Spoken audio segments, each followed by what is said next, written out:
ತಾಲೂಕಿನ ಐತಿಹಾಸಿಕ ರೇಷ್ಮೆ ನಗರದ ಕೆಕೆಪೇಟೆಯಲ್ಲಿ ನೆಲೆಸಿರುವ ಶ್ರೀ ರೇಣುಕಾ ಯಲ್ಲಮ್ಮ ದೇವಿಯ ಹೂವಿನ ಕರಗ ಮಹೋತ್ಸವಕ್ಕೆ ಸಂಪ್ರದಾಯದಂತೆ ಧ್ವಜಾರೋಹಣ ಕಾರ್ಯಕ್ರಮ ನೆರವೇರಿಸಿ ವಿದ್ಯುಕ್ತವಾಗಿ ಚಾಲನೆ ನೀಡಿದರು.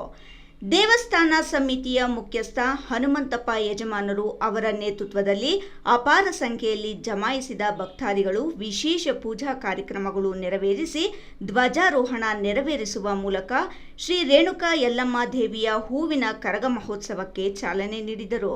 ದೇವಿಗೆ ವಿಶೇಷ ಹೂವಿನ ಅಲಂಕಾರ ಮಾಡಲಾಗಿತ್ತು. ದೇವಿಯ ದರ್ಶನ ಪಡೆದು ಭಕ್ತಾದಿಗಳು ಪುನೀತರಾದರು.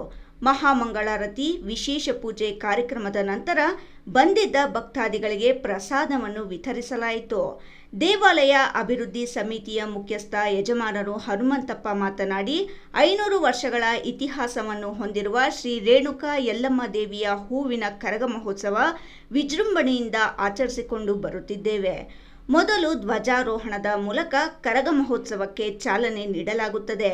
ನಂತರ ಹಸಿ ಕರಗ, ದೀಪೋತ್ಸವ, ಗೋವು ಪೂಜೆ, ನಂತರ ಹೂವಿನ ಕರಗ ಮಹೋತ್ಸವ ಮಾರ್ಚ್ 21ರಂದು ನಡೆಯಲಿದ್ದು ಸುಮಾರು 15,000ಕ್ಕೂ ಅಧಿಕ ಭಕ್ತಾದಿಗಳು ಭಾಗವಹಿಸುವ ನಿರೀಕ್ಷೆ ಇದೆ ಎಂದರು. ಶ್ರೀ ರೇಣುಕಾ ಯಲ್ಲಮ್ಮ ದೇವಾಲಯವು ಉಗಾದಿ ಹಬ್ಬದ ದಿವಸ ಇವತ್ತಿನಿಂದ ಶ್ರೀ ಧ್ವಜಾರೋಹಣದಿಂದ ಪ್ರಾರಂಭ ಆಗ್ತದೆ. ನಮ್ಮ ಕಾರ್ಯಕ್ರಮಗಳು ಧ್ವಜಾರೋಹಣ, ಹಸೆ ಕರಗ, ಹೂವಿನ ಕರಗ ಮತ್ತು ದೀಪಗಳು, ಗಾವು ಪೂಜೆ ಅಥವಾ ಕಾರ್ಯಕ್ರಮಗಳೆಲ್ಲ ಪ್ರಾರಂಭದಿಂದ ವಿಜೃಂಭಣೆಯಿಂದ ನಡೆಸ್ಕೊಂಡು ಬರ್ತಾ ಇದ್ದೀವಿ.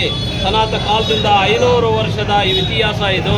ಶ್ರೀ ರೇಣುಕಾ ಯಲ್ಲಮ್ಮ ದೇವಾಲಯವು ಈಗ ನಮ್ಮ ನೇತೃತ್ವದಲ್ಲಿ ನಡೆಸಿಕೊಂಡು ಈ ಕಾರ್ಯಕ್ರಮಗಳು ಬರ್ತಾ ಇದ್ದೇವೆ. ಬಹಳ ವಿಜೃಂಭಣೆಯಿಂದ ಕರಗದ 21ನೇ ತಾರೀಕು ಕರಗ ಮಹೋತ್ಸವ, ಹಸೆ ಕರಗ ಮಹೋತ್ಸವವು 19 ಹಸೆ ಕರಗ ಮಹೋತ್ಸವವು, 21ನೇ ತಾರೀಕು ಹೂವಿನ ಕರಗ ಮತ್ತು ಪಲ್ಲಕ್ಕಿಗಳು ವಿಜೃಂಭಣೆಯಿಂದ ನಡೆಯಲಾಗಿರುತ್ತದೆ. ವಿದ್ಯುತ್ ದೀಪ ಅಲಂಕಾರ, ಅನ್ನ ಸಂತರ್ಪಣೆಗಳು, ಆರ್ಕೆಸ್ಟ್ರಾಗಳನ್ನು ಶ್ರೀ ರೇಣುಕಾ ಯಲ್ಲಮ್ಮ ಪ್ರವೃತ್ತ ಪ್ರತಿಯೊಂದು ನಡ್ಕೊಂಡು ಚೆನ್ನಾಗಿ ಬರ್ತಾ ಇದೆ.